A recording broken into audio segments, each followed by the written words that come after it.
and he was kind of like just dismissive. Yeah, it was in New Mexico, so I felt very insulted. Of course. So the promoter knew that, and so he's like, "Listen, if you do this next fight, we won't pay you. We'll pay you whatever, another $100. Oh, thanks, right? Sure. But we'll give you a title fight." And I was like, "All right, deal." And so I did that. I fought in December, and then the title fight was in February. You know, and so that's not much of a. That's pretty close together for an MMA fight. Is yeah. Maybe, yeah. These days, by modern. It was standards. the end of February, something like that. And me and my family went to China in December. Okay. You know, but I was really busy, and then after I beat him, the UFC was knocking on my door because he was a top 10 guy. Like they called you on the phone, or they emailed somebody? Joe Silva was the matchmaker at the time. Was asking me to be part of That's cool. the UFC because he was about to fight in the UFC, and so King of the Cage.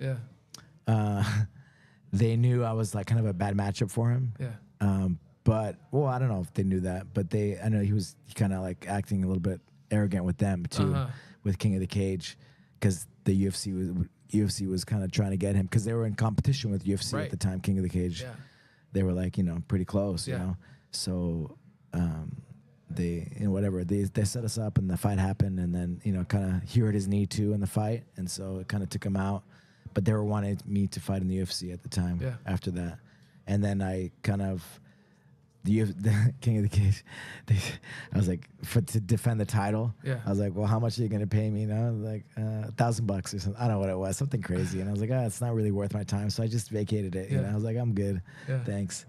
I had the belt, whatever. And then I ended up, because Matt Hughes said that thing, you're not the champion until you defend your belt. Right. So which is totally made up, by the way. Yeah. But I ended up fighting that guy just out of spite, just because of that. You said that. I was like, let me get that guy to fight that guy just so I can, say I did that, Right. So I fought him later on just to do it.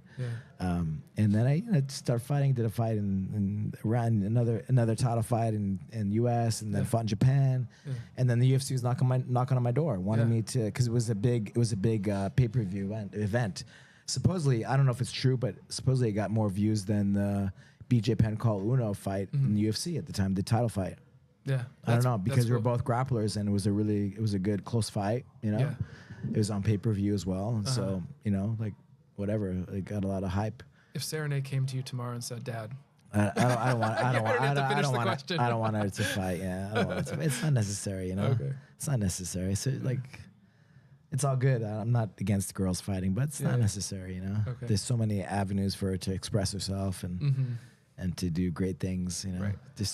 Back in those days, there weren't all these like super fight events with money for grappling and for jiu-jitsu.